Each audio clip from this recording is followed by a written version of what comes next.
Explain the Badlands. Explain those Badlands. That's a hell of a name.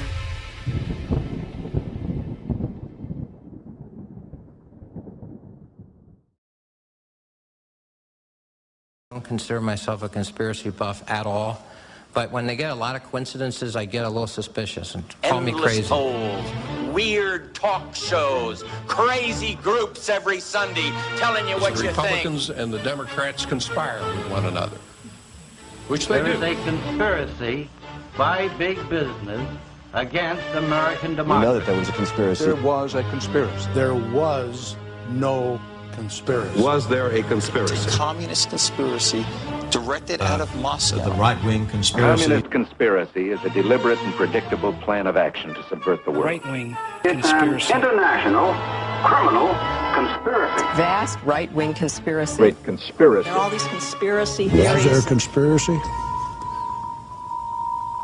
I don't know. Perhaps themselves even involved in the conspiracy. There was a conspiracy. No evidence of a conspiracy. Anybody would have to be a fool nowadays to dismiss conspiracies. Conspiracy theory. Cockeyed conspiracy theory. Conspiracy theory exists because there really is conspiracy. But they never told a soul about it. In fact, they engaged in a vast conspiracy. You get accused of being a conspiracy theorist, of being a The paranoid. historical context of actual conspiracy. A conspiracy of bad people. As always happens at some point in a conspiracy. One night, Cousin Eddie got drunk in a honky-tonk and spilled the beans.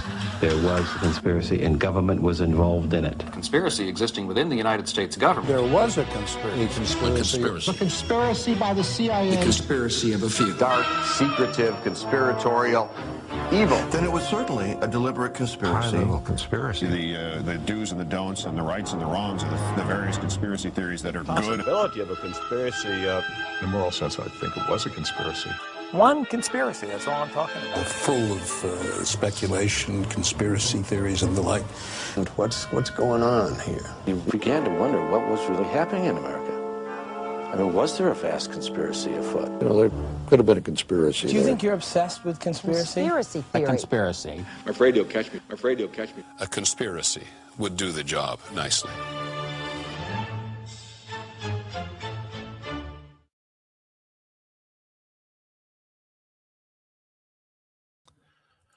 Well, good evening, everybody, and welcome to another episode of your favorite Monday night show, Baseless Conspiracies. As usual, I'm joined by Zach Paine. Zach, how are you doing this lovely Monday evening?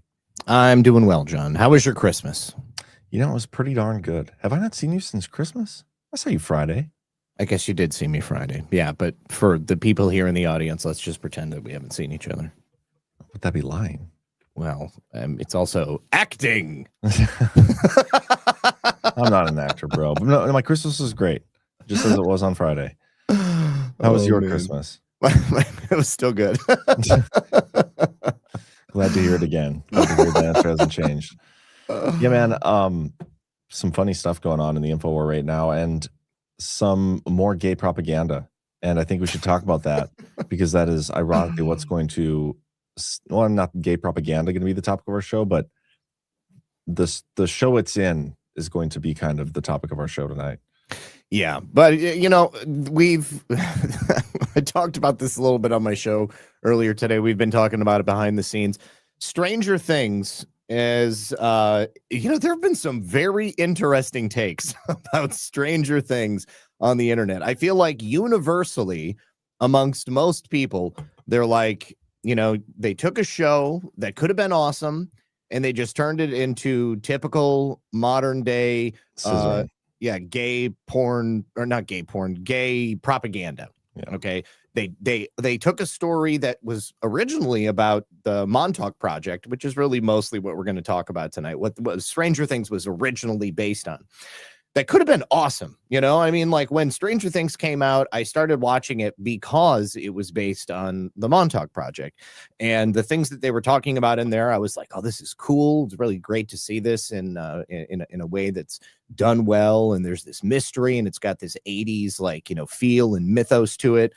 And then it just gradually got shittier and shittier and shittier. But I will say this, the the memes that are coming out as a result of this. Gayer things I've seen people say. Will, he waited 5 seasons to tell everybody he was a misogynist. That was a good one. I don't like girls. And here's the thing, like, I don't even care that people are gay in shows. Like, reality is, in most shows, there should, statistically be probably like one gay person. And they were doing fine until these last like 2 seasons. But I don't think I've ever seen such a reaction from everybody. That was like, yeah, that was a little even the gays. That was thick. Yeah, like even some gays are like, man, that was pretty gay. It's wild. I don't know if we can play the clip without getting a copyright strike, but I play can some of the memes. I can play the clip that is the memed version of what we saw. So this will not give us a copyright strike, but it'll accurately depict the direction that Stranger Things went. Hang on, let me see it. Yes, here it is. Okay, so let's go ahead and share. All right. Hi, everyone. I am a gay homosexual. Ew, sick. Bro, what are you even talking about? Honey, I don't think now is the best time for an announcement like that. Hope you didn't want grandkids, Mom, because this queen thinks girl parts are icky. Dude, you like other guys? Nasty, dude. Correction, I like you, specifically. Hot stuff. How is telling us this going to help us beat Vecna? Gonna stick my Stranger Thing in Vecna's upside down until he gets AIDS. Fabulous! All right, I'm out. Yeah, me too. Sissy rainbow magic. Oh, for Pete's sake. So I will good. never, ever understand white people. That was AI too. That's so good. It was AI. So they said that they had Grok rewrite the scene where Will comes out to the gang. And, my question is what 11 said. How does this help us to defeat Vecna and to destroy the Upside Down for good? It doesn't. Unless there's, I haven't seen the newest season. So, maybe. Oh, you haven't yet? No, I learned that this is the direction it was going. And I was like, I was there for the destruction of Game of Thrones. And I don't know that I can commit myself to seeing yet another show go down such a spectacularly poor writing decision road. I was excited about it too, because the first part of this season came out Thanksgiving and like 4 episodes, watched them because I've always been a big fan of the show. Then they waited a month until Christmas Day to put out the rest, or Christmas night. I think 3 more, and then there's 1 more on is it New Year's Day? Okay. But I was like pumped about it. The first 4 episodes weren't even that bad. Like, even though the series was getting worse, it was still like going to a conclusion I wanted to see. I wanted to at least see how they ended it. And now I don't even care. I do not care. I'm cheering for Vecna, the evil dude in this situation. It's so stupid, man. They always got to ruin everything. Everything.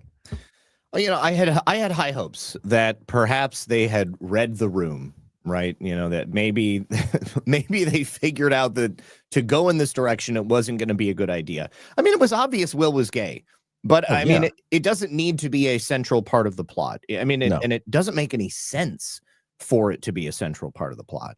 Yeah, it's stupid. So, I just thought maybe, there was going to be like a quiet moment where Will acknowledged, that this is how he felt. And then people were, don't worry, buddy, we still love you. Let's continue to fight the evildoers. He never would have had to acknowledge it, and it wouldn't have changed the actual story at all. No, they could have insinuated it. They already had insinuated it. So stupid. Just let people make up their own mind. Totally agree. But now, what I did notice, I didn't see David Harbour in that clip right there, or the original clip. David Harbour is the sheriff. Oh, yeah. Has he taken a reduced role in this final season? No, he's still in there. He took the reduced role in the season. He was like gone the whole time. Well, I mean, yeah, I mean, he was They gone thought that one he's time dead. because he was in like Russia, and then they had him escape from the that's gulag. right. No, he's in there still, fairly featured. Okay, because apparently there was something between him and Millie Bobby Brown. Oh, like a fight? A tiff? Well, she made a complaint about him to HR. Oh, no way. Yeah. Said that I don't know, he was abusive on set or something like that. He's got a reputation for going after younger, impressionable actresses. Really? And yes, he was married and he cheated on his wife and she found out and geez. Yeah, and he got got kicked out or something like that. But I've heard he's a big scumbag in real life, allegedly. I don't know. I mean, how many of these people aren't? No, I mean, I feel like it's pretty much par for the course. Yeah. So abusive on set, what does that even mean? Called her a fat pig? I don't know. I mean, there's a bunch of different ways I could imagine being abusive. I call you a fat pig all the time. You never reported me to HR. No, it's because I don't care. It's because I'm HR. Oh, funny. Yeah. You know what? David Harbour is also the guy who was at the Academy Awards and he said, "We need to punch some Nazis in the face." Do you remember that? Oh, that's right. Somebody, I think. Hold on. There's a really great meme clip. If I would remembered that, I probably wouldn't have even started the series in the first place. Damn.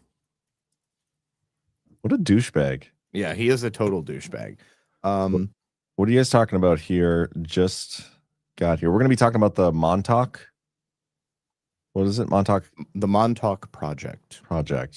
It's kind of what Stranger Things is based on. We're going to talk about that here in a minute. Yeah, we're getting there. I have one other sort of conspiracy that I was going to briefly go over. I guess I don't know. Oh, wait. We could talk about Somalians. Well, there's plenty to talk about with Somalians, but I think it was Vic Berger. He made like a musical sort of mix of David Harbour saying, "We need to punch some Nazis in the face." His mouth was all big. It was kind of like that one that one time when President Trump did a speech from the Oval Office and a TV station in Oregon made his skin super orange. Oh, that's right. His lips. Didn't they do that with Tulsi Gabbard too? They like put a mole on her face or something? Oh yeah, they did. Those people are evil. Yeah, it's so stupid. But do you want to talk about the Somalian fraud? Because yeah, sure. There's plenty to talk about. Everybody's freaking out. It's like we've all of a sudden nobody cares about how Charlie Kirk died. Everybody has to talk about fraudulent daycare centers. It's kind of funny. They just turn the page that quickly. Yeah, well, I mean, as people have a pretty short attention span in the modern age, John, and there's just so much to talk about. I mean, it's like everybody has this intrinsic feeling that they've been screwed their entire lives, and it's because we have been, man. Well, no, exactly, you have been, but I mean, not everybody had a place to point the finger. Kind of like generally speaking, like God, they're just. They're breaking me down. They're taking away my purchasing power. They're making me feel like I'm being bled dry with taxes. And then it turns out that they're giving everybody else free money. Everybody but you. So true. I mean, this is a little different. Like there are people out there that blame other people for everything. They're just like little bitches. Like they can never take responsibility for what they do with their own lives. They have to blame it on everybody else. But this is different because this is actual people in positions of power who are point the finger, who are actually fucking stealing our money and literally giving it away to everybody, including themselves. And it's just like true. Jokes on us. And we just like, okay, well, we'll get them next time. Those pesky midterms. We'll fix it all. Yeah. And you said there's so much to talk about.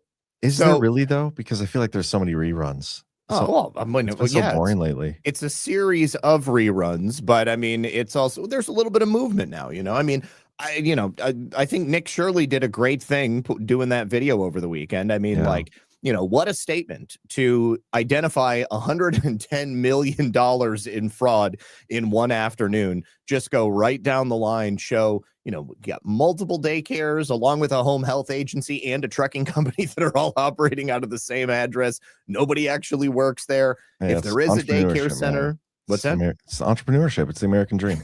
Right there. It's the American. And that's so funny when people will give that as an excuse. Oh, come on. These people, they just want the American dream. They're just coming here to get a little bit of what you have. Excuse me. a little bit of what I have because all I've got is bills, motherfucker. Okay, like and I guns. don't. Yeah, bills and guns.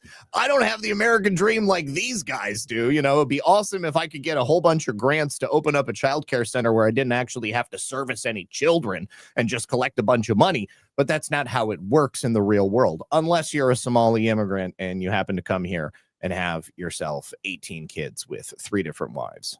Do you have a Somalian accent? The chat's wondering. Let me see. Hey, look at me. I'm the captain now. That's about as close as I can get. That was gonna be my song. I'm the daycare provider now. Yeah, I'm the daycare provider now. I think I kind of always generally slide into maybe some type of vaguely European accent. But yeah, I don't have a very good. But so listen to this. So earlier today, this is so funny. You got so many smartasses on YouTube. Not you guys. You guys are great, but I've got some real hate watchers that just show up on my show on YouTube because they're very angry just for me. And I put Quality Leering Center on my thumbnail. And like first thing, AI generated thumbnail, learning is spelled incorrectly. And I'm like, like, I guess show up for the show if you don't know this story. Like it's on purpose, you know. And throughout the show, people were like, learning is spelled incorrectly. And I'm like, no, it is spelled incorrectly, but I did it on purpose. I thought that was hilarious. That is hilarious. I love when the trolls come in. I love the haters. Yeah. I wonder how many downvotes we got on the video so far. Yeah. I 8 people and the show's not even over. I mean, wow. Seems high. It does seem high. I'm only showing 4. Oh, you're talking about on YouTube? No, I'm talking about on Rumble. I just refreshed the screen and we have 8. Okay. Well, but whatever, bro. It happens. So here's the good thing. I'm showing 7. Somebody withdrew. Somebody withdrew and they went back. They caught me. I better take that back. Like, holy shit, John's watching. I'm really hoping, I mean, because Christy Nome already said fully 50% of the Somali population in the Twin Cities area is there fraudulently. 50%? That's exactly what she said. She said this weeks ago, that 50% of those Somalis in the Twin Cities area have committed immigration fraud there fraudulently. So let's put your money where your mouth is and let's go ahead and deport all of those people.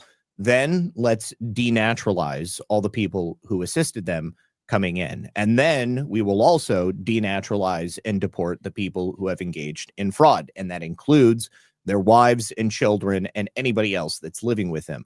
I don't know that we're going to have many Somalis left. I mean, I think we're going to, like right now, I want to say is it 2% of the population in Minnesota is Somalis? It's like 120,000 people, something like that. And imagine what other fraud, like what other races are probably committing fraud. It's not just Somalians, it's not just foreigners, but it's a lot of Somalians. Oh yeah, but it's not just Somalians. It's not just foreigners. It's not just Medicare and daycare fraud and all this stuff. It's not just Minnesota. Yeah, it's all these fucking states. Yeah, it's everywhere. Yeah, it doesn't have party line. Like the people in power are probably committing more fraud than the Somalians are in this one instance. This is my concern. Absolutely. Like this has been going on for years, probably decades. Okay. And right now we see all of these social media influencer Congress people and people in positions of power at the DOJ and FBI, like, oh, we're on the case now. We're going to nail these guys. We've already arrested this many people. And it's like, what a stunning indictment on the media for not finding this and the politicians in Minnesota. I'm like, are you stupid? Like, where were you guys? Every one person in Congress complaining about this. They're the ones with the power of the purse, right? They're the ones giving out all this damn money. Yeah. How come they didn't find this first? How come they sent out the money in the first place? Well, it's their responsibility to figure this shit out, and they're blaming the media for it. It's true. The media does also suck, but this is, I'm worried it's gonna be a red herring. We're gonna prosecute the shit out of the Somalians in Minnesota, and we're gonna stop there and be like, we got it, guys. We put that Band-Aid on. We're good. Well, there's a handful of white Minnesotans who have been charged in conjunction with the Feeding Our Future case. So, you know, they have gotten a couple of them. But they said specifically today that they are looking at the state level actors, like the bureaucrats and the elected officials. And they've been very open about the direct connections between these fraudsters and the payouts to the campaigns of Ilhan Omar, Tim Walz, and Keith Ellison. I think that this is going to tie directly into the Act Blue investigation, because that's also allegedly still going on. I mean, so they all dovetail. And to answer your question, why did this money just keep flowing? Because the government is too big. Because everybody, like, you're on this honor system, basically. It's like when people show up and you're like, are you a citizen? Do you have the right to vote? They're like, oh, yes, sure. Give me a ballot. They're not doing any sort of checks and balances. And obviously, system, it is the honor system. I mean, like, it's a poor honor. That's a very, very polite way to phrase that, I think. It is. But I'm not trying to excuse the people who are fully aware of what's happening, because there are so many different people along the way who are just like, is fraud occurring? Totally. Am I profiting off of it? Definitely. But as long as nobody else is saying anything, I'm not going to bother saying anything, because then I'm going to have to explain all of this money that's in my bank account. I'm not going to tell on myself. As soon as somebody is compromised, then, if they don't say something the first time, then they're immediately part of the conspiracy. And there's very few people who get a change of heart and have a conscience suddenly develop after they brought in, I don't know, tens of thousands of dollars in a month, and then all of a sudden they're a millionaire buying property in Djibouti or whatever. Yeah. How did Doge not find this?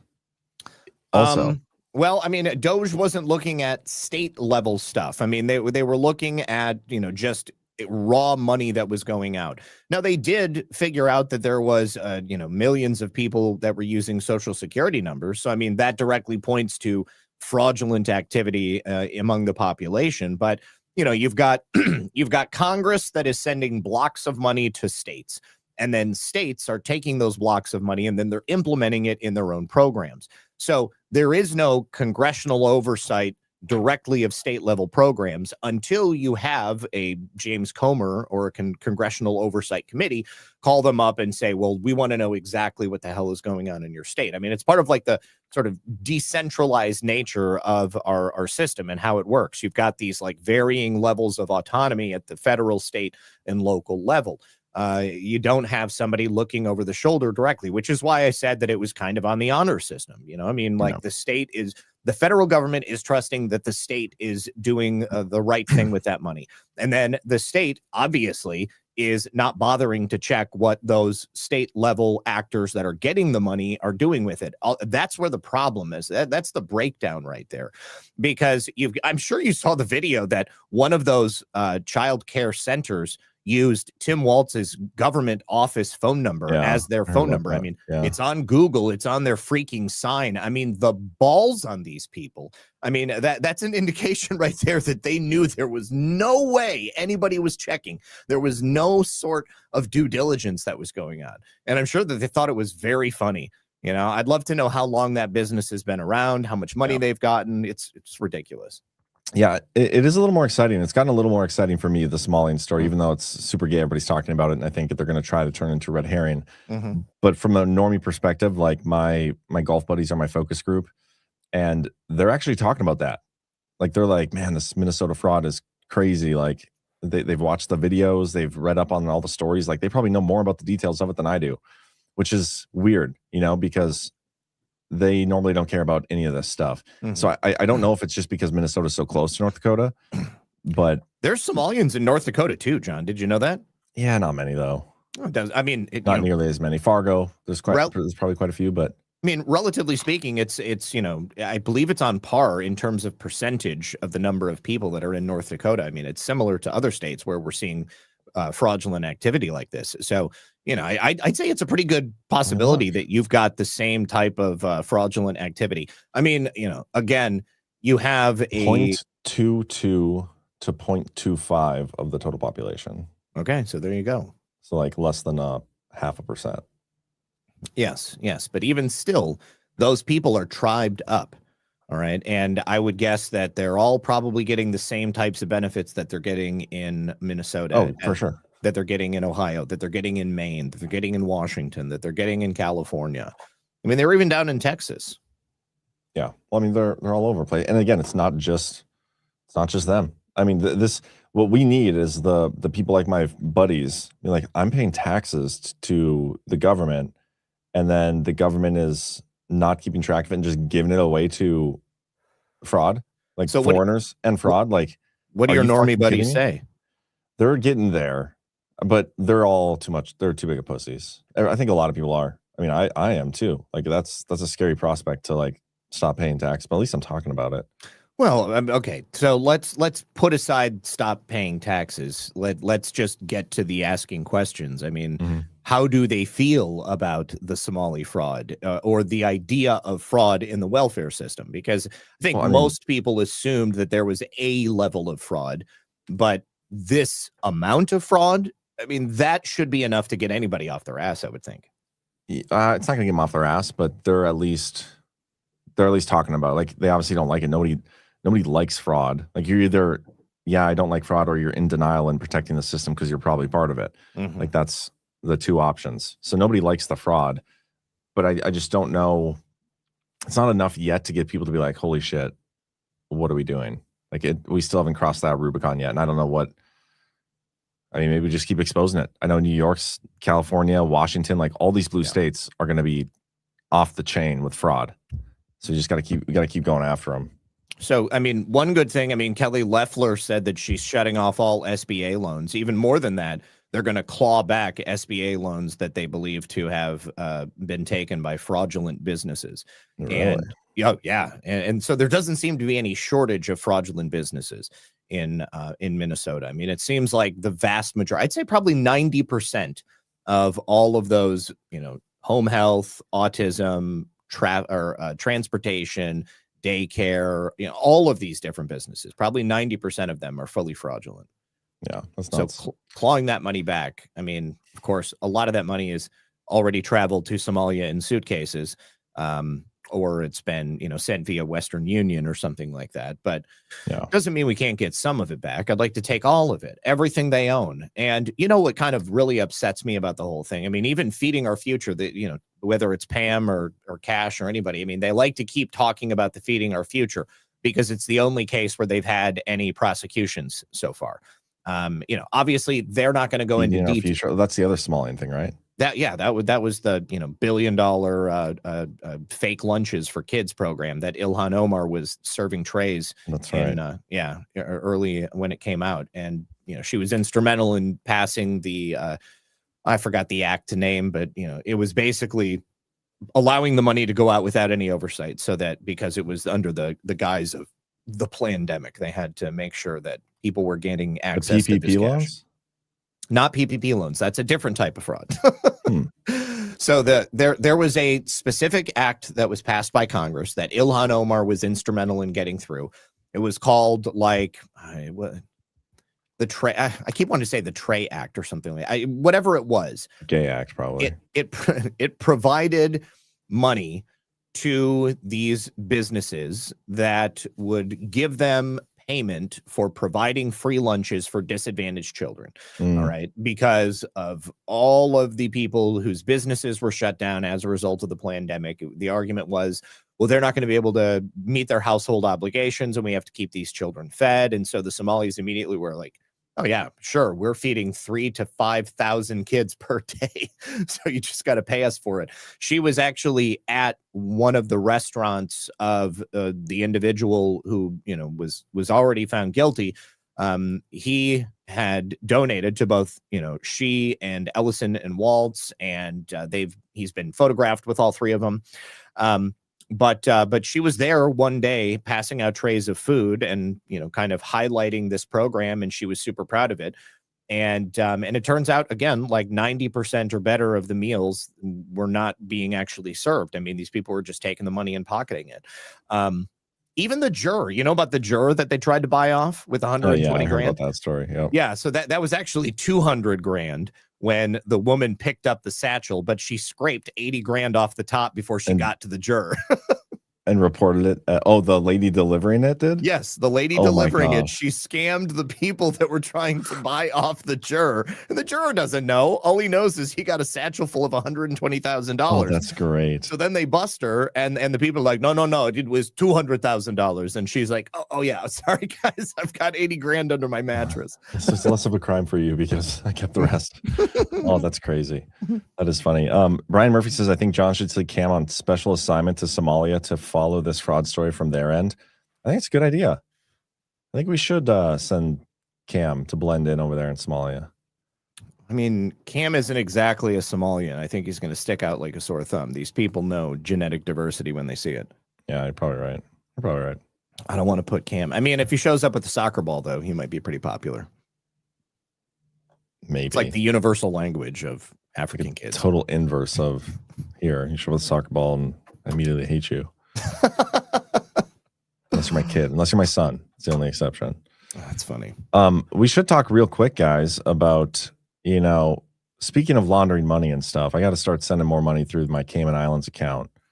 And we have a new way that you can support Badlands Media. If you are on your phone, there's this little icon there. Maybe it's from the computer too. It is on the computer. I'm looking at it right now. Yeah, it's directly next to the notification bell. The tip button here. Yep. And if you click that, you can give cryptocurrency or Bitcoin to Badlands Media. And that is going to be split equally amongst all their creators. Once we get to a certain level, I don't know, like I'm not going to pay out 2 sats a piece or something stupid, but if we get a decent amount in there, we'll pay it out every time it reaches that threshold. So another cool way to support Badlands Media for those who are crypto bugs. I think we've gotten one person who popped our cherry with the Bitcoin gift, but I'm curious to see if it works for everybody else. Some people were reporting it may not. So I also have the Bitcoin gift option on my channel right now, and I'd love to see if it works. Yeah, but you should test ours first because we're live on this channel. Well, there is that, but of course, I'd also be very interested to see if somebody tips on a show after it's already aired, if that will work. Yeah, that is a thing. You can tip on any show, period, ever, which is great. Yes. But yeah, man, anything else you want to talk about, or should we get into Montauk? Real quickly. There is a recent study that came out from the Cleveland Clinic that shows conclusively that if you get the flu shot, it increases your risk of contracting the flu, which is something that I think all of us have known for a very long time. But to have that being officially revealed by the Cleveland Clinic, they were doing a study on the new trivalent flu vaccine. Of course, the idea was that you would take the flu vaccine. They gave it to their employees, Cleveland Clinic employees, throughout the 2024-2025 flu season, beginning October last year. And they did it for 25 weeks. And over the course of that period, 1,079 employees tested positive for influenza.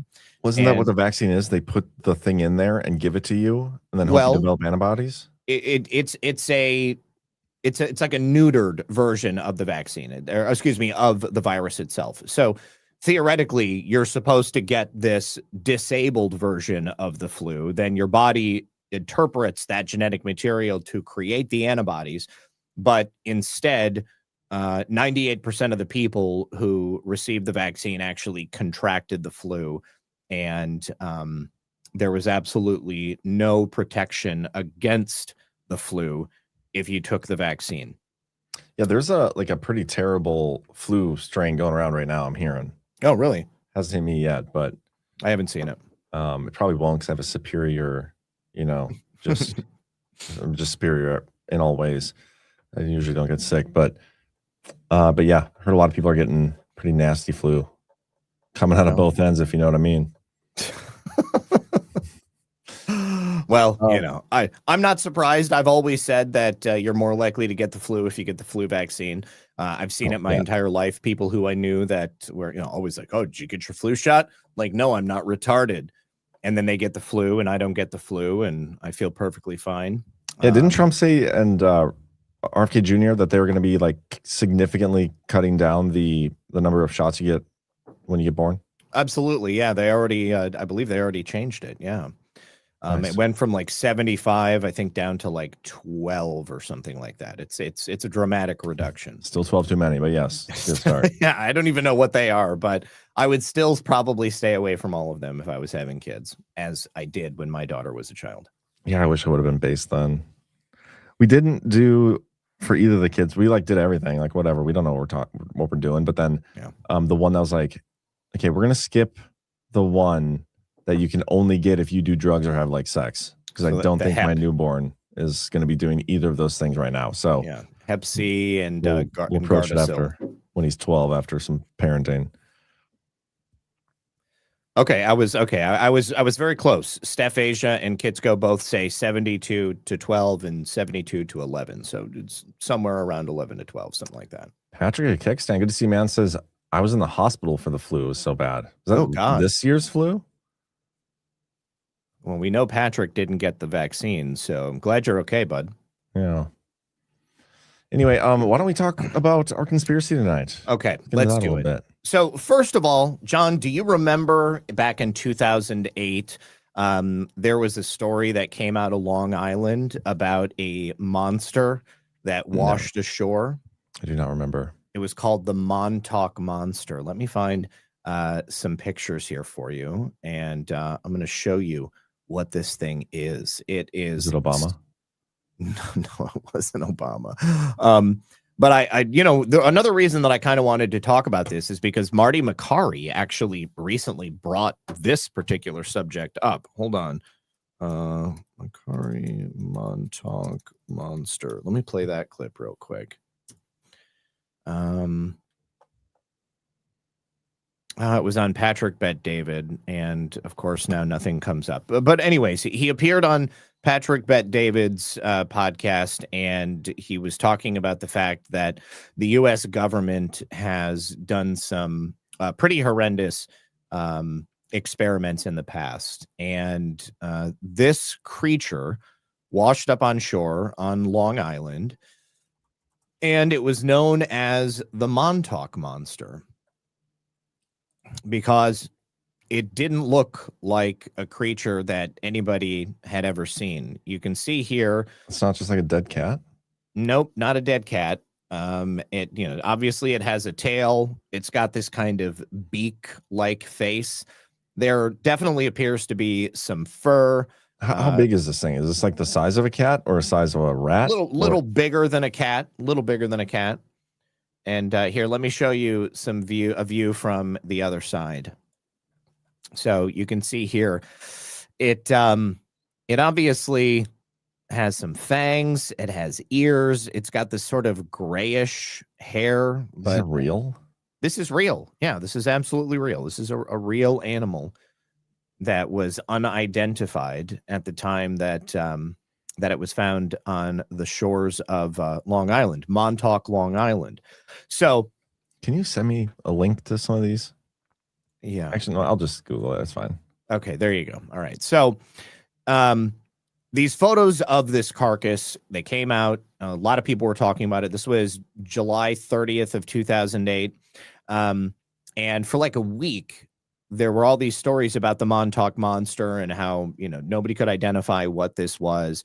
And they were doing a lot of, trying to identify what it could possibly be. I mean, if you're looking at the picture, which shows, you can obviously see that the nose has been eaten away. It's got these fangs on the bottom, but it doesn't seem to have teeth up top, which is, obviously something that you'd be looking for. I mean, some people speculated that, maybe it was a cat, doesn't have the right anatomy to be a cat. Ultimately, the official narrative is that this is a raccoon. And, the water, must have, gotten rid of the hair. It was just rolling around, kind of bloated and stuff like that. But I mean, even still, I've seen people who are experts in like animal anatomy come forward and say that, beyond the idea that it's like a dead mammal, without DNA evidence, like it's difficult to determine exactly what it would be. I mean, it roughly has a skull the size and shape of a raccoon, but it's missing teeth where there should be some. There should be some pretty sharp front teeth, and then also canines right there, and all of that is missing. Maybe that just came out because of decomposition or something like that. Yeah, I mean, if it's a raccoon, it's obviously waterlogged. Like, yeah, the bodies will bloat and get all weird and shit. Yeah. So now, I can see it. I can see it being a raccoon. It could potentially be a raccoon. Now, it didn't help that a lot of mainstream media outlets, there was actually like a huge story that went viral on Gawker. Do you remember Gawker? I've heard of Gawker, yeah. Gawker was the publication that I think Peter Thiel bankrupted out of existence. Nice. Because they published... Now he's doing that to us, the American citizens. So Peter Thiel financed Hulk Hogan's lawsuit against Gawker because Gawker published security cam footage of Hulk Hogan having sex with his friend's wife, Bubba the Love Sponge's wife. And wait, Bubba the Love Sponge was his name? Bubba the Love Sponge is his wife. Yeah. He probably wasn't even mad. No, I think he got off on it. I mean, I think that he told Hulk Hogan to have sex with his wife. But this time in front of me, not on camera.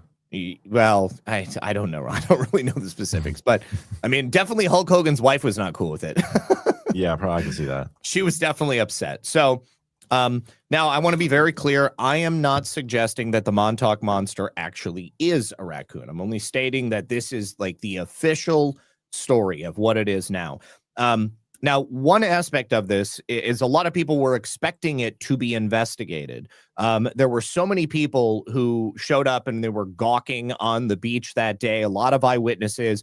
A lot of people were taking pictures. People were coming forward and saying this thing was a monster. It's unlike any other animal I've ever seen. Kind of looked like a dog, but it had this beak. It was not the sort of animal that you would expect to see anywhere. There was a witness who was calling animal control because she was like, well, if this is an animal carcass, animal control has to come and get it. And it was reported that the East Hampton branch of animal control there came and got this animal and took it away. But it turns out that they actually didn't take it away. They didn't know who took it away. People said at the scene that some old guy just came up and carted it away and said that he was going to mount it on his wall. I don't know that he ever did. As far as I know, he never came forward to admit it. But when that guy took the carcass, it meant that there was no official investigation that could be done. And of course, the mystery of the Montauk Monster was going to live in infamy forever. One of our chatters has an idea of what it is. Let me play this real quick. I think he's right too. Okay, students, we have a very special guest speaker today. Who can tell me the name of our country's last vice president? Dick Cheney? No, the last one. Bill Clinton. No, Clinton's vice president. He is here today to talk to you students about some very serious issues. Please welcome. Excelsior. All right, so this area, Montauk on Long Island, is notable. This is where the Hamptons is. Have you ever been to the Hamptons? I have not. Okay, I can probably so say that. I've never been there either, but I actually, when I worked at Papa John's in Massachusetts, there was this guy, Jonathan, who got a job there. But it is, yes, but this guy was a total freaking dork. It wasn't me then. It definitely wasn't you. Okay. He had this look on his face. He kind of looked like he had the soft, doughy look of a person who had never done any real labor in his life. And when they hired him, I was like, I think this guy is going to be a problem. But because he's going to eat all the pizzas or something? Well, I mean, he definitely did that, but because I didn't expect that he would be able to do the work that was necessary. So what work is necessary? Well, he was a driver. All right. And when you're not driving, you got to help clean up the store. I mean, we are constantly cooking pies. I was one of the managers. I was the assistant manager. And so like, I had to do like scheduling, and I had to do inventory, and I had to take care of these big orders. I had to close the store when the manager wasn't there. I would close, he would open, and Jonathan would routinely work the evening shifts. And this one day, Jonathan was telling me that, you know, he was from the Hamptons, and he said it like, you know, I'm from the Hamptons. And I was like, where the fuck is the Hamptons? Yeah. And he was like, you've never heard of the Hamptons? And I'm like, no. I'm like, what's the Hamptons? And he's like, oh, it's this really, really rich place in New York. And I was like, oh, so you come from money? And he was like, yes. And I was like, I'm going to need you to sweep the store. And I handed him a broom, and he took it and he looked at it. It was just a push broom. Like, I feel like the action of a push broom is so obvious. And he was like, I don't know what to do with this. And I was like, what do you mean? You don't know what your ass, you don't know what to do with this? And he said, well, I said, I don't know how to sweep. And I said, are you telling me that you've never used a broom in your life? And he was like, no, we always had housekeepers. And I was like, well, there's a first time for everything, Jonathan. You're the housekeeper now. Yeah. I was like, look at my eyes. You're the housekeeper now. And so I literally had to teach this guy how to sweep. And I was like, you just put the broom down, you go around the floor because there's dirt all over the floor, and you push all of the dirt into a pile. And then once it's in a pile, you're going to use this. It's called a dustpan. And then you're going to push all of that dirt into a dustpan, and then you're going to put it in the trash. That's how it happens. Like, that's what your housekeeper did. And that's what everybody else here in the store, because he didn't want to do it. He didn't think that he should have to do it because he was from the Hamptons. And I was like, I mean, I have two things. Okay. Number one, how do we expect to progress as a society at all? Like, we're sitting here waiting for people to wake up to the complexities of RICO crimes and election fraud and geopolitics and all this other stuff, when mofos out here can't even push a broom. Well, see, he would be one of those people engaging in election fraud, I would imagine. Yeah, but he might not even know. Yeah. Oh, so stupid. But also, why do you guys call them pies?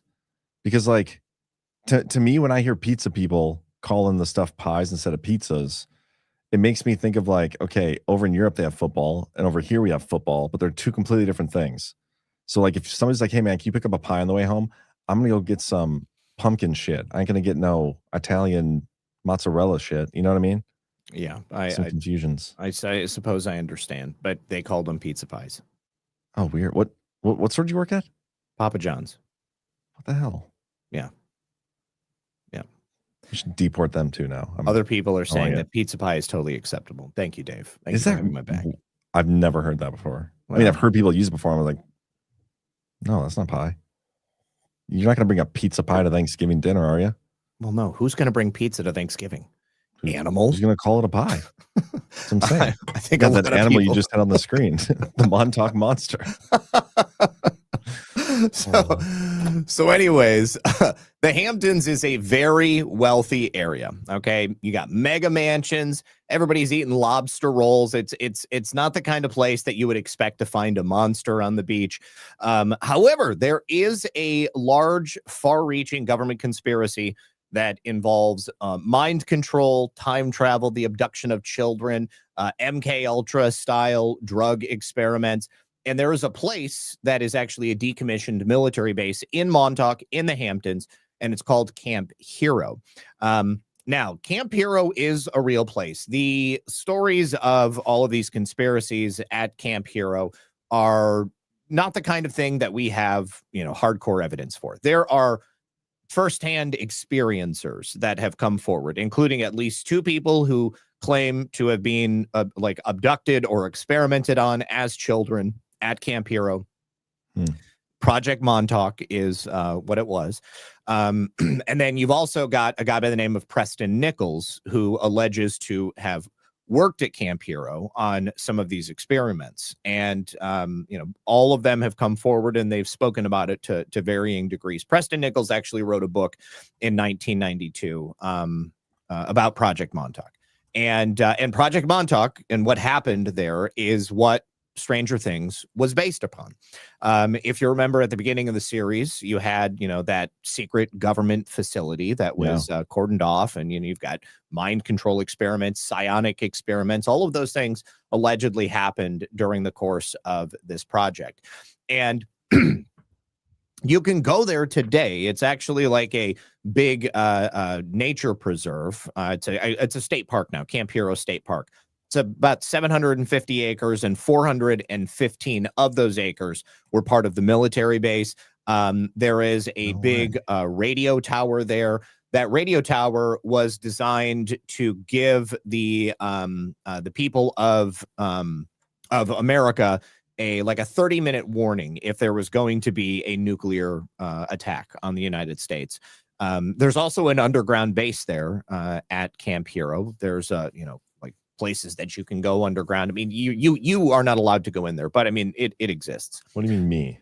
Well, like if we showed up at Camp Hero State Park, we're going to be like, hey, where's the secret underground military base? And they're going to be like, get the hell out of here. You're not allowed to go down there. I mean, look, you can see you've got the radar tower that's there. It says do not enter. You're not allowed to enter the bunker. But, you've got a lot of different places to visit in this huge state park. And it's on this beautiful New York coastline. Yeah, but we also tell people to hey, don't commit fraud with our taxpayer dollars. People do that. So we probably hop this fence. Has anybody tried it? I've never seen video from inside Camp Hero, but I mean, I'm certain people have done it. I don't know what security looks like now, or if there's sensors inside the buildings. Maybe go to YouTube while I'm talking here, and you can see if people have gone inside there, because I would imagine they would publish it. Okay. So the work that Camp Hero was doing throughout the mid 20th century inspired a lot of rumors and things like that. With Preston Nichols' book, The Montauk Project: Experiments in Time, that was probably the biggest explosion of kind of conversation surrounding this. And Nichols alleges that in the 70s and 80s, he was the leader of the psionics experiments that were being done there.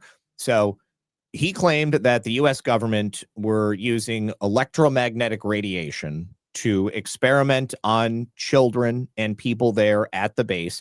They would transmit ideas directly into people's heads.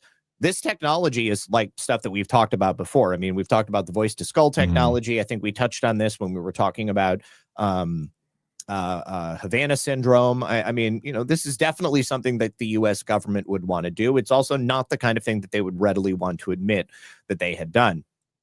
So they would do these experiments on people. Preston Nichols' claims about what happened there get pretty fanciful. He says that when he worked there at Camp Hero, he actually was teleported to Montauk in 1968 so that he could be employed to work there. Really? Yes. That's Is this supposed to be a sci-fi book that people are taking seriously, like Scientology? No, it's not like Scientology. I mean, this is like an autobiography written by Preston Nichols about his time there. Now, I want to stress here, because we don't have hardcore proof. All we have is just the firsthand witness accounts. But a lot of crazy sounding firsthand witness accounts have later been shown to have been completely true. Okay.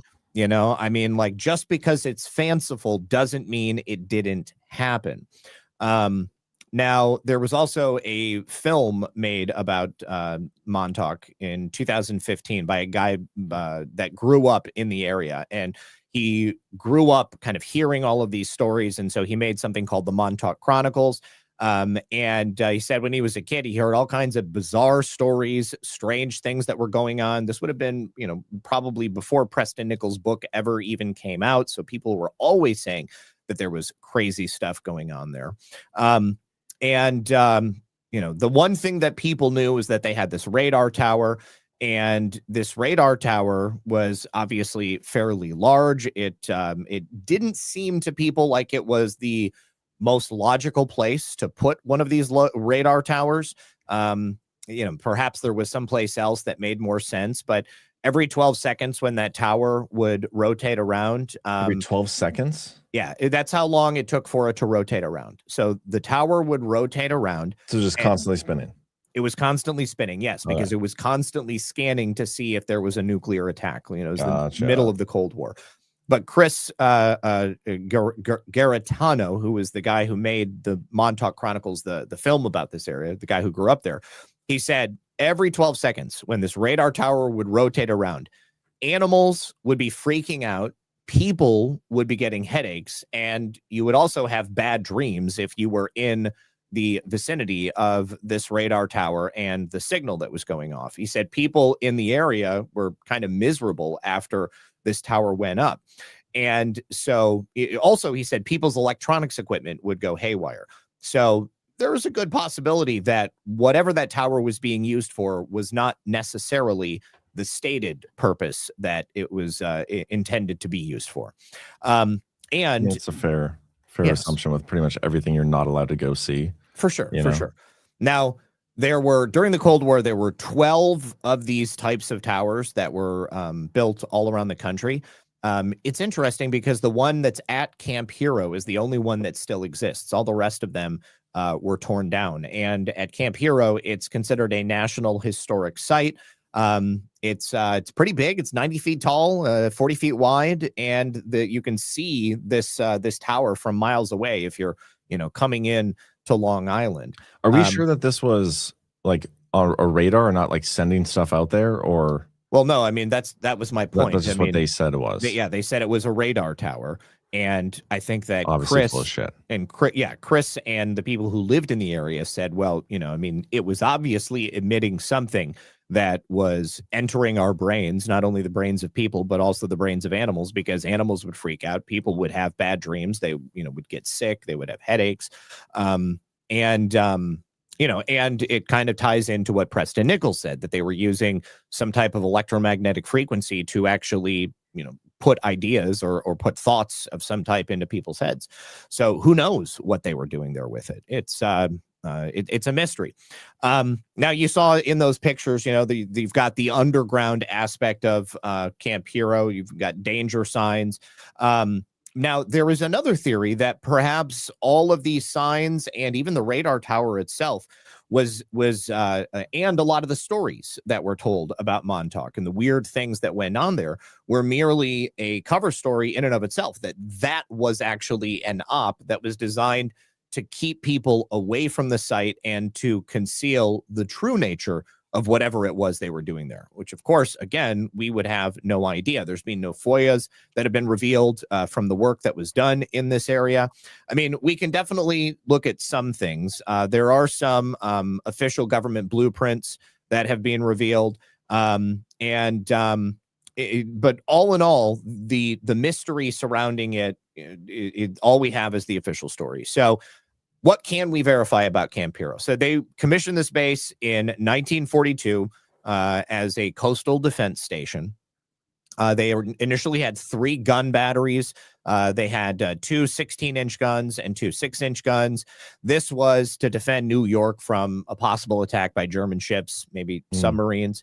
The concrete batteries, that was one of those things with that overhead hanging thing that you saw. These have all been sealed up, so you can't get inside of them, allegedly. They're all hidden away in these hillsides.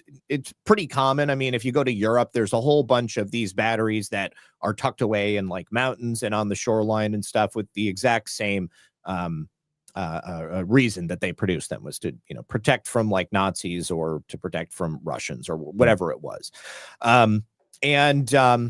The Army deactivated the base in 1947, and they removed the coastal artillery. And then in 1951, Camp Hero was transferred in ownership to the Air Force. That's when the radar was installed, and that's when they started doing anti-aircraft artillery training. They didn't have the radar there when they built the thing? No, they didn't. They didn't build it until... It was a coastal defense system without radar?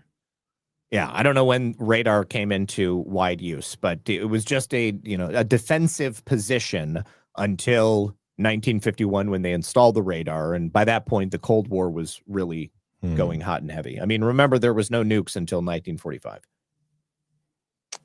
Allegedly. Yeah. So the Air Force was at Camp Hero until 1982. And then in 1984, they decided that the environment and the ecosystems and the animal life were too important. And that's when they donated it to the National Park Service. And then the National Park Service transferred it to the New York State Park Department, and then Camp Hero State Park was officially opened in 2002. The Army Corps of Engineers has done some work there. People have speculated that, perhaps they were doing experiments as well. But of course, the Army Corps of Engineers says that they were just buttoning things up, making sure that people couldn't get inside.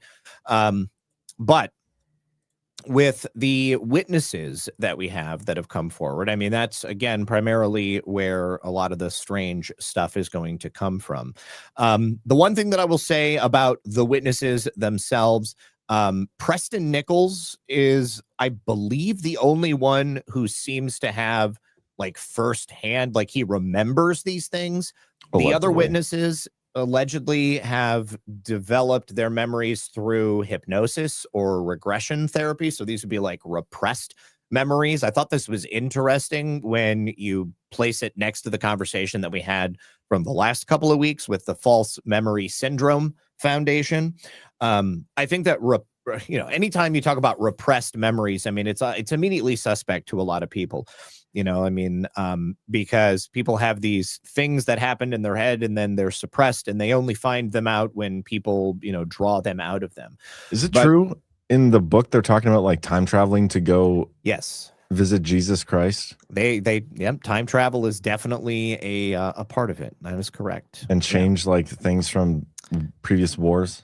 Yes, there is. Yeah, there's a whole bunch of stuff like that. Yes. Have you ever seen the Philadelphia Experiment? I don't. Is that a movie or something? It's a movie, but no, I haven't seen it. The Philadelphia Experiment it also plays into the story of the Montauk Project as well, because a man by the name of Al Bielek and then another guy by the name of Duncan Cameron, who were involved in the Philadelphia Experiment, also allegedly worked with Preston Nichols at the Montauk Project, and it all kind of dovetails together. And this is that the one with all the okay, I'm reading about it now. Yeah. With magnetic stuff. So, yeah, this was 1943. The U.S. military were working to create technology that would publicly render a naval ship totally invisible to enemy radar. But what allegedly happened is that in the course of this experiment, what they actually did was unlock this ship from like time and space and like move it someplace else. And in doing so, there was a dramatic incident that took place, and the men that were on this ship, some of them were fused into the ship because all of their atoms were essentially scrambled. Some of them came back like embedded in the ship. The ship was gone. It comes back, and you had Al Bielek, who like fell through time and then showed up someplace else.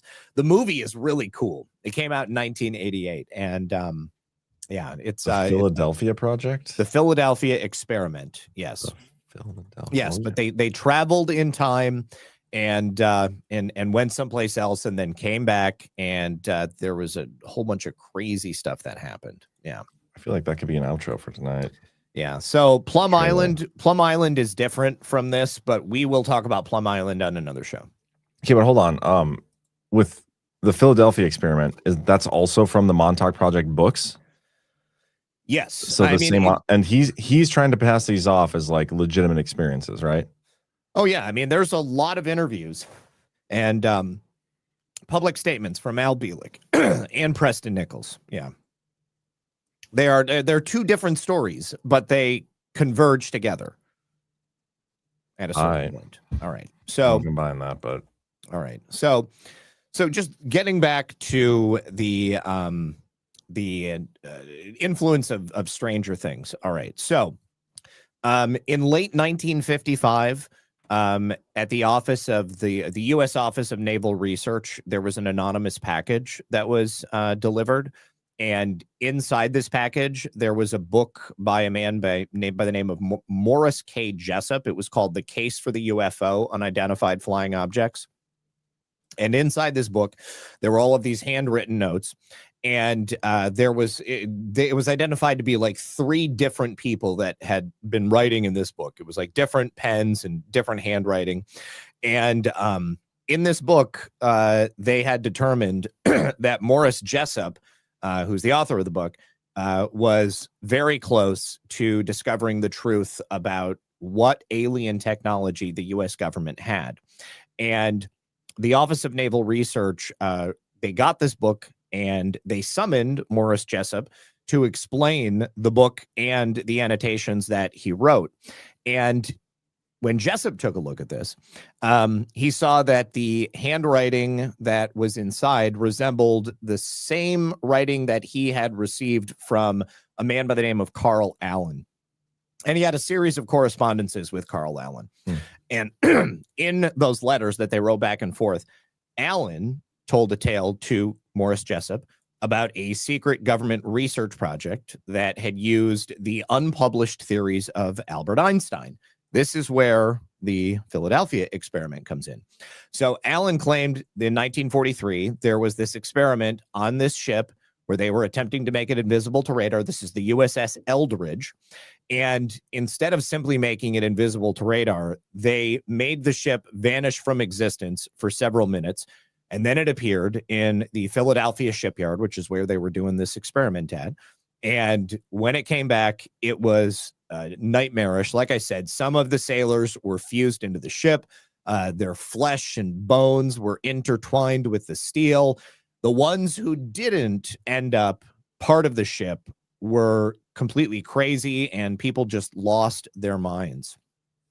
So, flash forward a couple of years, and you've got Preston Nichols, who is an electrical engineer. He's from Long Island. Did he work on the base or something? He worked at he worked at Camp Hero. And so Preston Nichols was not like a conspiracy guy. He was, pretty scientific. And he got a grant to disprove, actually, the existence of mental telepathy. And the work was going to be done there at Camp Hero. So when he shows up and he starts doing these experiments, he was pretty surprised to find out that, well, this is not bullshit. There actually is something like telepathy or psionics or, psych experiments, and people are actually having these abilities, and the military is using them. But as part of his experiments, he discovered that that these abilities that people had were kind of similar to radio frequencies. And this is allegedly one of the reasons why they chose to do it here, is because they already had this radar or, radio transmitter that was installed there. So he was doing these experiments there for several years.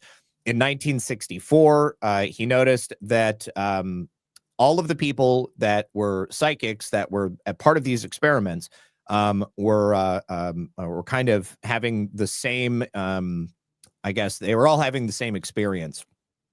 At the same time, every day, the abilities that they were able to harness would be rendered ineffective, like as if something was jamming their thoughts from being able to manifest physically.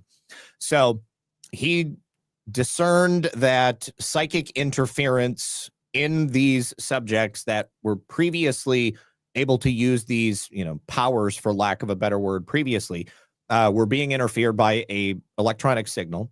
And he scanned the airwaves at the base, and he learned that whenever the telepathic abilities of these people were rendered ineffective, there was a particular frequency that was being broadcast into the base. It was between 410 and 420 megahertz.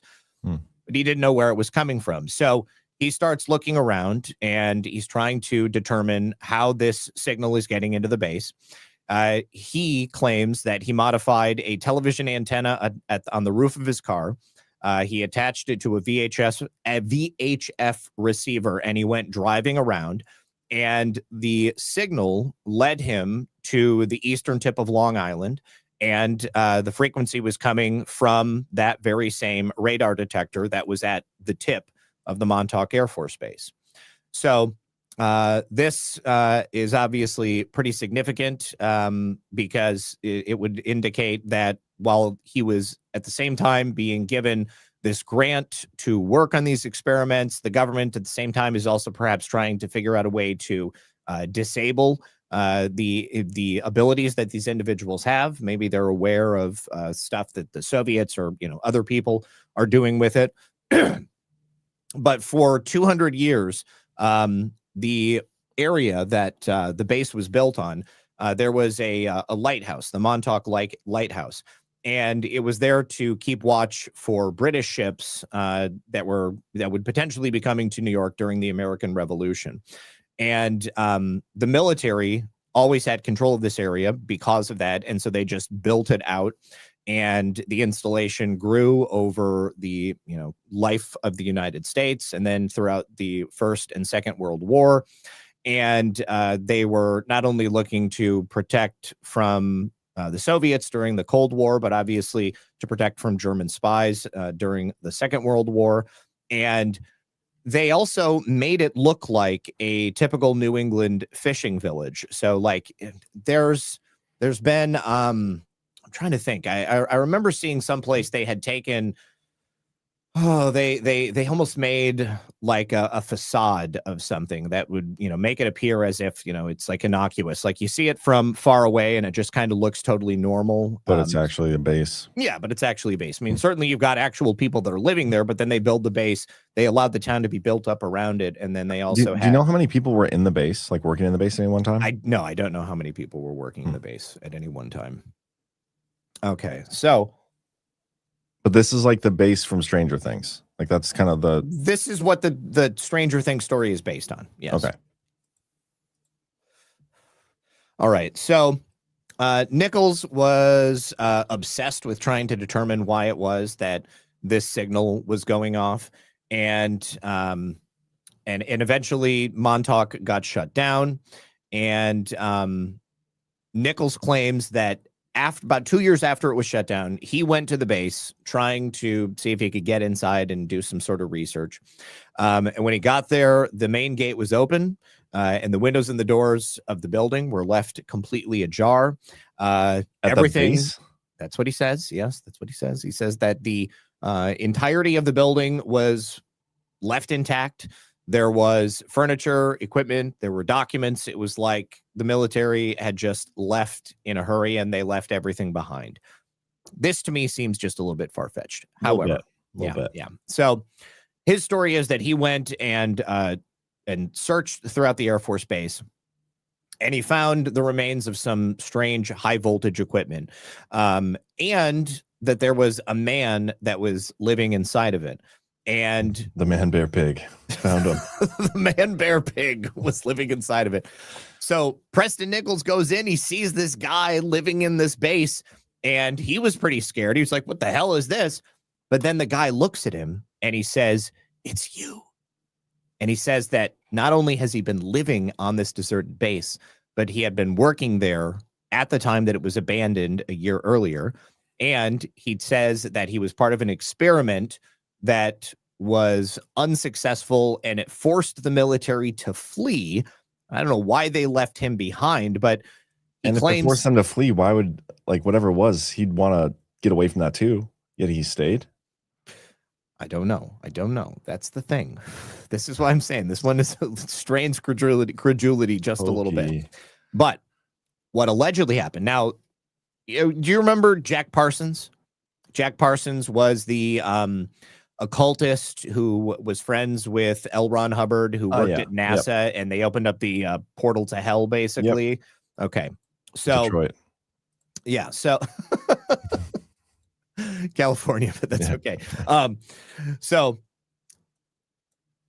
this person living on the base, claiming that he had worked there, he said that the experiment that they had produced had essentially opened a portal to hell and allowed some type of demonic entity to escape. And that, led this guy to remain there because I guess he was trying to shut it down. Now, even though Nichols is the one telling the story, he said that at the time he was like, well, this is a little odd. He's like, I don't really know why you are telling me this. Now, like I said, he recognized him. He said, you worked here with us. And Nichols says, I never worked at Montauk Air Force Base, other than now. This is the first time that I remember coming here. Not to mention, I don't believe in monsters, and I don't even think that I really believe that the U.S. Army or the U.S. Air Force could open up a portal to hell. So he, however, stuck around and he continued to investigate. He also spoke to a lot of the people living in the town. I guess that people in Montauk were like, yeah, there was some strange stuff happening at that base. There were also reports that Preston got from the chief of police that there were a series of strange crimes that were committed at certain intervals in the town. Again, as Christopher said, the guy who did the movie, he said that there were often reports of animals running amok. It would be very, very strange. This man ends up continuing his investigation, and a guy by the name of Duncan Cameron arrives at his house.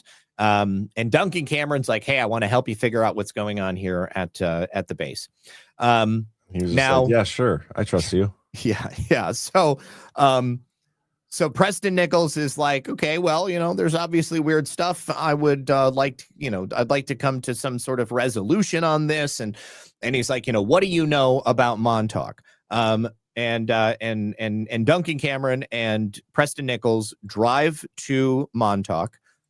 Cameron claims that he has never been to this base. However, they get there, and not only does he recognize it, but he knew minutia of it. Like, he had definitely been there before, but he didn't have like a conscious memory of it. And then while they're walking, it might be a Fed.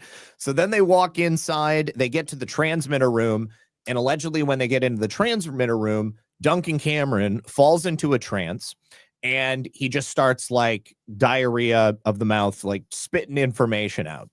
Ooh. And the crazy thing that comes out of his mouth is he said that he had been programmed to befriend Preston Nichols, to destroy his lab and then kill him, which is certainly interesting because he admitted to it, but maybe there's this frequency that's going off inside the base and it sets his programming off.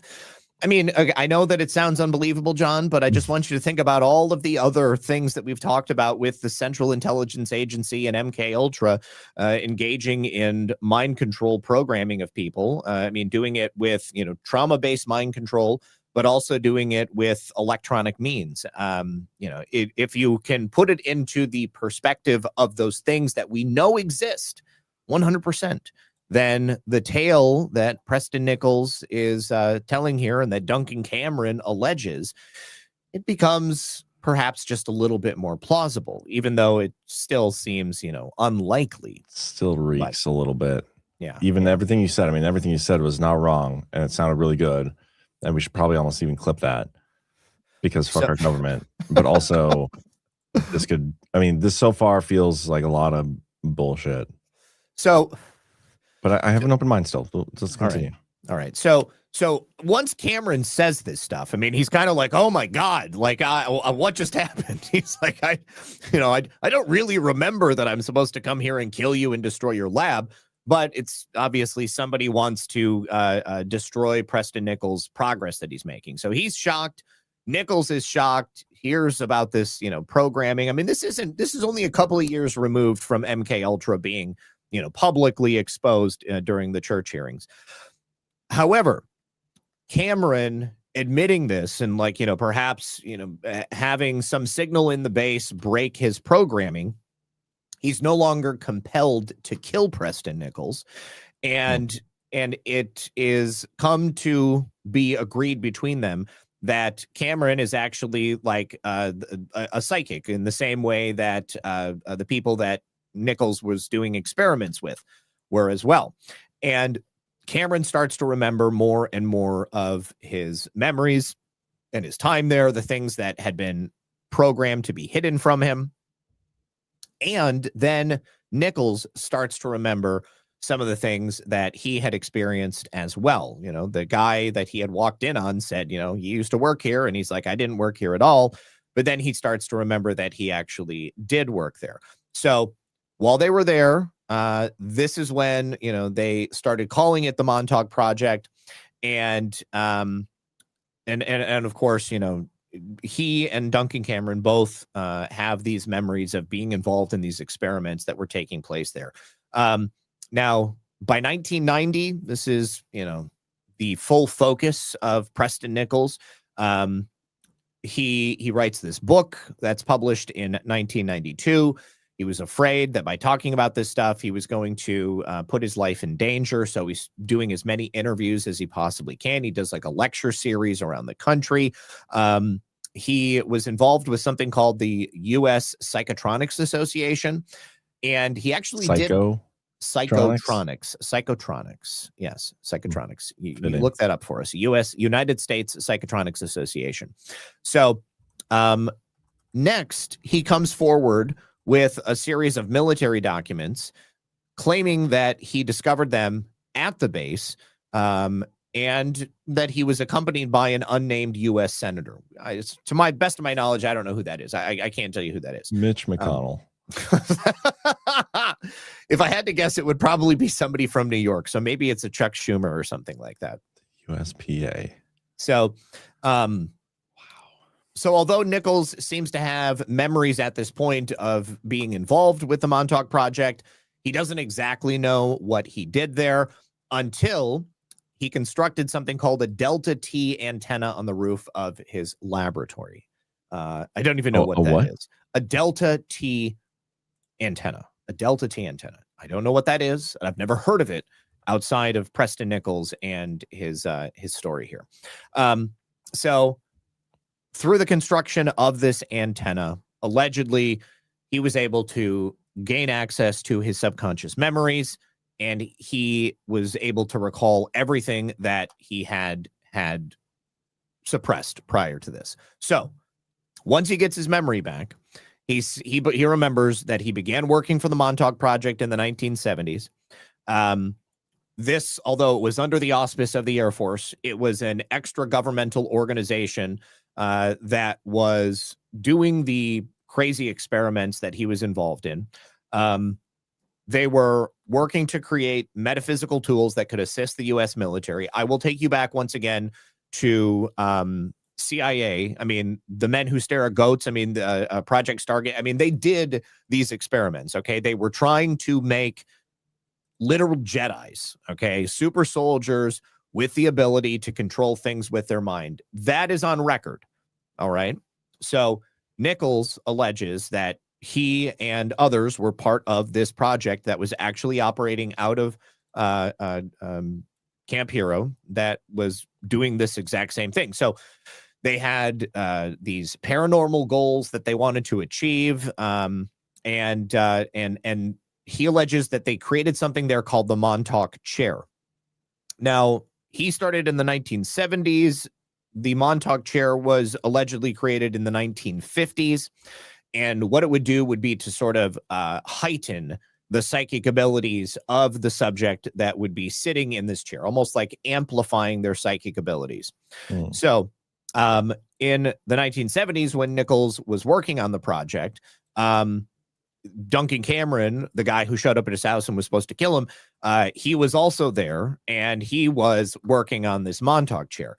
And the technology that powered this chair is not fully explained. He doesn't know exactly how it was done. However, it is alleged to have come from aliens. Aliens, of course, yes, that are from the star system of Sirius.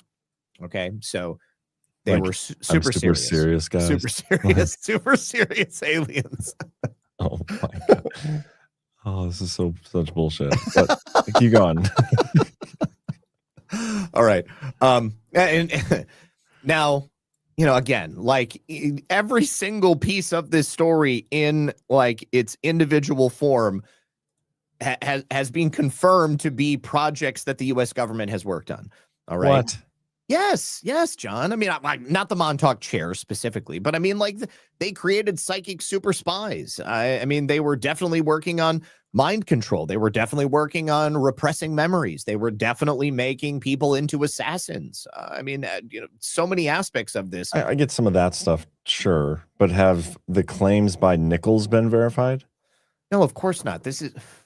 I mean, anytime you've got somebody coming forward, I mean, other than the fact that you've got multiple people coming forward and saying the same thing, unless these people have independently come forward and said, oh, yeah, definitely, like that super secret squirrel mind control experiment project that Montauk that you were involved in, I was involved in it too.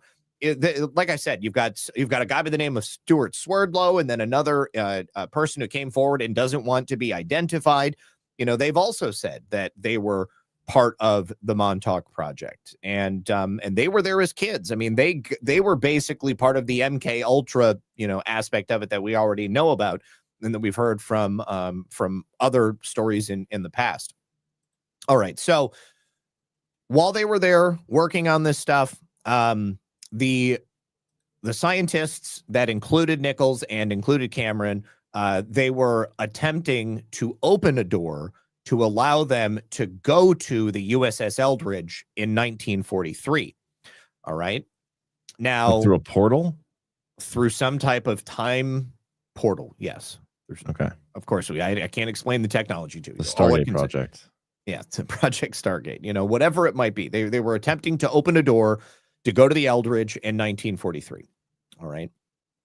So, good, man. I'm with you.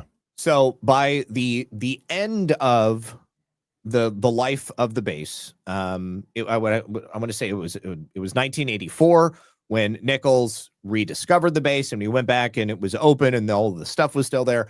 In 1983, allegedly Nichols and Cameron got so worried about the experiments and the project, they decided that they needed to stop it.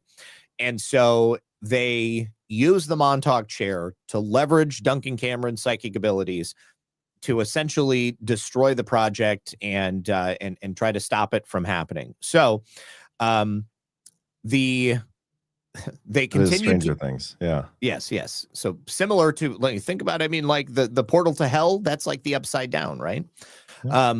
So they were doing their experiments, doing as they were told, and they started to experience strange phenomena very similar to what they show in Stranger Things. The equipment ended up opening this portal, and on the other side, they saw the USS Eldridge. And at this point, they're like, okay, great, we did it. Now we have to destroy the project. So they open this time gateway, essentially, and Duncan Cameron is in the chair. They have... This is going to be good, isn't it? This is going to be real good. Duncan Cameron is in the chair. And, of course, the chair is... it's like, powering his psychic abilities. It's making them, more effective. And he imagines this monster, okay, this hellish creature, a demogorgon, you might say. Again. All right. And so then... because of the power from this chair heightening his psychic abilities, the Demogorgon appears before them, and it begins killing everything in sight, but not these guys for whatever reason. Of course not. Yeah, because you can't kill the heroes of the story. No, you can't. No. And obviously, I mean, Duncan. I mean, if I was going to create a Demogorgon, I would be like, kill everybody else. Like, just don't kill me. Don't kill me. All right. So the Demogorgon begins going on a rampage through the building. Killing people, eating them, destroying them. And there were, some people who didn't get eaten, and they're like, Nichols, Cameron, what the hell are you doing? Shut this shit down. And so they shut down the generators, which kills the power to the chair, but the beast continued its rampage. Yes. And there was some hellish otherworldly force that was continuing to power the beast. So Preston destroys the equipment itself, and then the monster just disappears and it goes away. This allegedly happened. All I had to do is hit that off switch. And all the evil in the world just went away just like that. Just destroy all of the vacuum tubes inside of it. Yeah. Okay, so then that was August 12th of 1983. Shortly after that, the Montauk station is abandoned, and all of these, I guess, some of these things that were incriminating were removed by the Air Force, and they wiped the memories of all of the people who were involved. And that's the story of the Montauk Project. Now, according to the two guys who allegedly created the Demogorgon, a potentially insane person, potentially. No, I don't know. I mean, I don't know that he's insane. I mean, he's either very savvy with a great story that he knew was going to sell, or he experienced something that is, beyond explanation and otherworldly. That is a generous way to look at it, for sure. Well, I'm on the fence about this whole thing. I've always been on the fence about Preston Nichols. I mean, like, the Philadelphia experiment was real. Okay, the base at Camp Hero was real. There are plenty of people who are not, fans of Preston Nichols, who are like, that radar tower did weird things to us. All right. MKUltra was real. Have sexual relations with that radar tower. MKUltra was real. The creation of Manchurian candidates is real. The development and heightening of psionic abilities is definitely real. So many things, on their own, really happened in experiments that the U.S. government was creating. So, Dave says Zach is a fence dweller. The only reason I'm not like diving in for Preston Nichols is because it is so fanciful. It's a great book. It's a great story. But I mean, there is no proof other than these people coming forward. Now, when we get into, we're going to have to talk about these next week. But when we get into the stories of Stuart Swerdlow and this other anonymous person who came forward, it becomes confirming the story. Yes, confirming aspects of the story, because they were children. They were children, and they were experimented on there at Camp Hero. What the hell? Yeah. So that's next week. That's next week. We're going to talk about that next week. Do they have any proof to back up their claims? I mean, no, but there is some I mean, what are you going to have? I mean, like, I don't know. Get experimented on by the U.S. military. They're not like, here's a receipt. Well, I mean, they're not giving you a receipt, but also, like, you didn't take a single, anything, like maybe even a screw from your cell to like show, like, yeah, like anything. No, I don't think so. No, I mean, even if they had a screw, you'd be like, you could have gotten that at Ace Hardware. I just couldn't think of anything good off the top of my head. But you know what I mean? Like, not even this book belongs to the Camp Hero library. You can't get one of those things. Like, not a single thing. That was another bad example. Don't call me out on that one too. But you know exactly what I'm saying here. There's no like FOIAs that have been revealed. There's precious little information that came out of Camp Hero. And of course, you can't enter the facility. You can't go in there and take a look around. So, I mean, it's one of those things that it's fundamentally unprovable, other than to say, as I did on many different occasions, that all of these things on their own were definitely real, and they were experiments that the U.S. government did. I mean, that's like really all I can say. I mean, this story kind of pulls together a lot of threads, which, I mean, I can't believe that the U.S. government wouldn't take all of these crazy things that they were working on and put it together and say, hey, why not? I mean, Jack Parsons opened a portal to hell back in like the 1950s. All right. And then he blew up in his garage. He was probably killed. Asshole. He was probably killed by an intelligence agency. And that portal to hell never was closed. Yeah, it's for real. We're reaping the rewards of that, or the effects of that right now as we speak. We may be. We may be. But anyway, that was if it wasn't for Jack Parsons, then maybe Will would still be straight. Oh, are we blaming Parsons for his gayness now? I'm down. I don't care who we blame. I don't care who we blame. Blame the writers for putting us through that. I still can't believe. Mm-hmm. Oh well, man. Real quick before we get into our boosts and rants, let's get a quick word from another sponsor of tonight's show, and that is us, Soft Disclosure. With one purchase of Soft Disclosure, you are supporting roughly 5 businesses: Badlands, Willow and Farms, Annie, and like 3 of Annie's neighbors. It's a really cool story. We're going to be highlighting more of that here in the near future, but the sale we got going on is only through January 1st. So get your lotion products and your beard oils. Soft Disclosure just dropped new favorites for the season. The lotion, your 5-ounce favorite, is still here. And now we've added full 11-ounce bottles. New Lavender Tea Tree Deodorant, clean, calm, and effective. New Tallow Bars, Chamomile Lemon Rose and Naked. Rich moisture that actually works. And now the lineup is complete. Beard oil in unscented and spiced vanilla. Palo lip balms, available in chamomile mint, vanilla, naked, and vanilla tangerine. Palo Bar Minis for pocket-ready hydration. Available in vanilla coffee and naked. And finally, lavender vanilla lotion. Clean, calm, and made to work. Visit softdisclosure.com. Use code Badlands and get 15% off. Soft Disclosure, for truth you can gift. Truth you can gift. Love that. Did we get any whatchamacallit, Bitcoin? I don't think we got any Bitcoin, but we definitely got some rants. Paying more attention. Yeah, I'm just trying to get the screen and everything pulled up here. We got boosts, a few rants. Did Alpha win the fantasy football challenge? He did. Well, it's true. He had to be he had to tell us. Of course he did. Yeah. Of course he did. A couple boosts here. 1027 JS says, Happy New Year.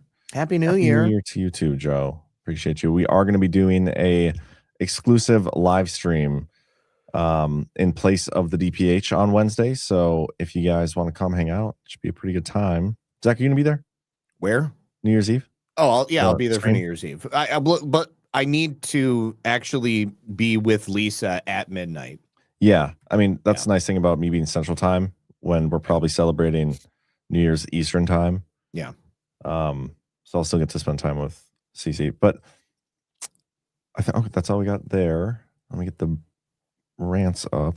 Gosh, my tabs are a mess right now. Okay. The Alpha Warrior Show, yes, he did win the Fantasy Football League. Unfortunately, he beat Chris Paul, and Chris Paul beat me in the first round of the playoffs. So I think did we figure out who took last? I think it was Cam. So we're gonna get to do what's that show called? Impractical Jokers thing to Cam. Like we're gonna be a bug in his ear and he has to go like do things. That's what he gets for losing.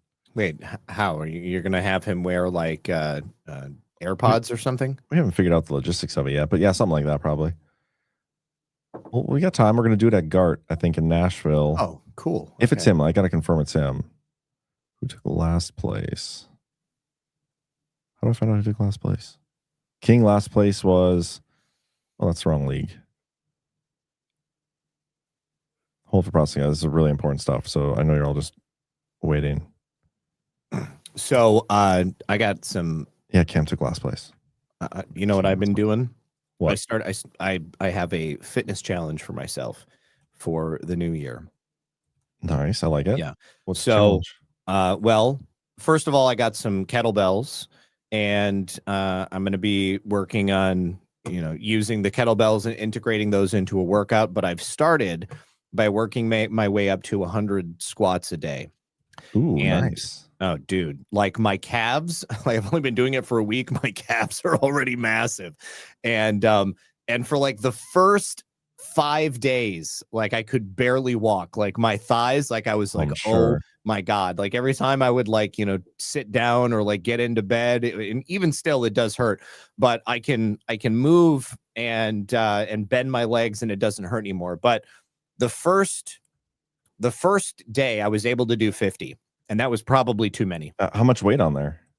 I'm not. No. These are just like just air squats. Weightless squats. Yes. Nice. But just the goal is to get to 100 and to be able to do 100 without having to do separate reps.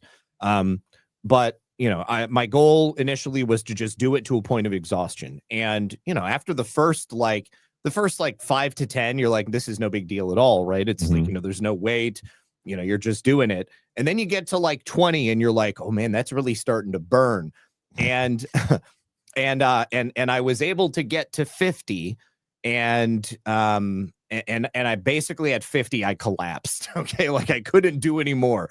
And so then the next day, like my legs were just like awful. I could barely move, but I was like, I have to push through and I have to keep doing this. I'm going to do at least 50 a day. And so the second day I was able to do 50. I did 50 for 3 days. And no, I'm sorry. I did 50 for 4 days. And then on the 5th day, I was able to push it up to 60. And now I'm at 70. So good for you, bro. Tomorrow I'll be up to 80. And it doesn't even hurt anymore. But like, I'm like, that's good. But I'm definitely working my legs. And, I don't need to be like, bodybuilder style, but I mean, if I can just get like cut, I mean, and it's also, you got to have your posture correct so that, you're building your core at the same time. And, once I get to 100 and then I got the kettlebells, then I'll be having additional weight on there. And there are some specific workouts to do with the kettlebells to, build your core strength and also, get your all of your muscles and tendons in shape. And it's been a long time since I really did anything this strenuous. Like when I was younger, I used to run. I used to ride my bike like maybe 25 miles a day. And, I was in great shape at that point, but at a certain point, I'm not worried as much about that being that physically active. But now I want to be doing it again, and I want to be doing it on a regular basis, and I'm pretty stoked about it.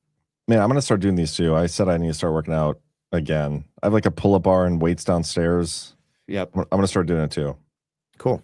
100 a day. 100 they have to a be day. like in one sitting. No. I mean, if I would just start and go until exhaustion. Okay. Like you probably are not going to do 100 on the first day. All right. But like, you don't know me. Well, no, I'm just saying probably I don't know what your physical fitness level is. You call me a bitch, bro? Not at all. I think that 50 on the first day is great. Okay. Well, But no weights though. I feel like that's no, but the point is that you are like the repetition is what's killing you. You are like literally like stressing your legs out and pumping so much blood into your lower body. You'll be surprised at how you feel after doing the 50. I mean, if you do the 50 and then you can do another set of 50, go for it. I mean, I'd love to hear about it. Yeah, probably not gonna do it. I mean, I'll do it, but I'm not gonna do it that way. Yeah. I'm just gonna do like 10 in the morning. Do like 4 set. Well, you want to get them done in the same like time frame. Okay. Oh, so there are restrictions on it. Yeah. So I mean, like, if you want to do like a set of 25, try to do it in under 10 minutes. Okay. Because you really want to keep the stress on your legs. And, I've also blown out both of my knees. So I want to get like, I mean, I've healed up mostly, but there are times when, like, one time I was doing press, like an incline press, and my knee gave out and it bent the wrong way. And oh God, it was bad. It was so bad. And I was like, oh God, I had to grab my leg and pull it back and make my knee bend the right way. That was real bad. But did you tear an ACL with that or something? I definitely tore both ACLs, and I never got either of them fixed. I just let them heal naturally. Yeah. So I want to make sure that like every single tendon in my body is at peak operating condition, so I don't have to end up having surgery. Yeah, of course, man. Ugh, sounds terrible. Anyway, good for you. I'm gonna start doing squats and pull-ups and push-ups every day now. Sweet. Probably once the new year starts. Probably not gonna start today, but maybe tomorrow. All right, that's fine. Okay. The Alpha Warrior Show. Yes, Alpha took first place. Alpha is the first Badlands Media Fantasy Football Champion. He is the king. Gay. He's the king gay boy. That's what he's king of. Yeah. But yes, congrats, Alpha. You won. Salamanca ODA, when the moon hits your eye like a big pizza pie, that's amor. Amor what? More of what? What's the rest of this song? That's amore. That's amore. I was waiting for you to sing it. When the moon hits your eye like a big pizza pie, that's amore. There you go. It's still weird to me that they call it pizza pie, not just pizza. Daddy Do 17. Don't forget, Plum Island is about 8 miles north from Montauk, where did all sorts of experiments with animals. Did not know that. Wait, oh yeah, Plum Island. We're going to talk about Plum Island on a separate show. But yes, yeah, definitely. Awesome. We got Ramble On 365. Great show. This is my favorite in the lineup. Well, thank you. Oh my gosh. Alpha gave himself a trophy. I can't wait to see you see this. Keith Higgins. John, you are correct about the portal of hell being opened up in Detroit. We just elected the first female mayor for the city. You didn't actually elect her, though. Nobody did. That's the thing. The Alpha Warrior Show. Let's fucking go. And then this is what he posted. I'm excited to announce Alpha's Fed Banditos are the Badlands Media 2025 Fantasy Football Champions. Super gay. But congrats. Congrats, indeed. Keith Higgins, you guys could do a Hollywood actress baseless conspiracy on military roles. Hedy Lamarr inventing radar hopping for the Defense Department and Lucille Ball unveiling of a Japanese underground base. Is that real? Huh. Can't tell. I never know if he's joking or being... Yeah, I don't think he's being serious. Okay. Didn't think so. Keith Higgins, sounds like the military and Stranger Things are into penetration testing on pineal glands. Yes, they sir are. And then Astro Emmy for $17 says, very fun conspiracy. And thank you. It was a good one. Glad you enjoyed it. What is Dice Tournament in the chat? Who is that? I don't know. But his name is Dice Tournament. Yeah. And maybe it's self-promotion. I don't know. Curious. I don't know. You tell us, sure. Dice Tournament. Are you getting together and doing live streams of dudes in back alleys in Brooklyn? Streaming something. But anyway, we're going to go out on the Philadelphia Experiment official trailer. So if you're watching on YouTube, I'm probably just to avoid the them deplatforming us for copyright, I'm just going to say goodbye to YouTube right now. So the 190 of you over there, thank you so much. Be sure to hit that thumbs up. We'd appreciate it. I'm going to get you out of here. And then, yeah,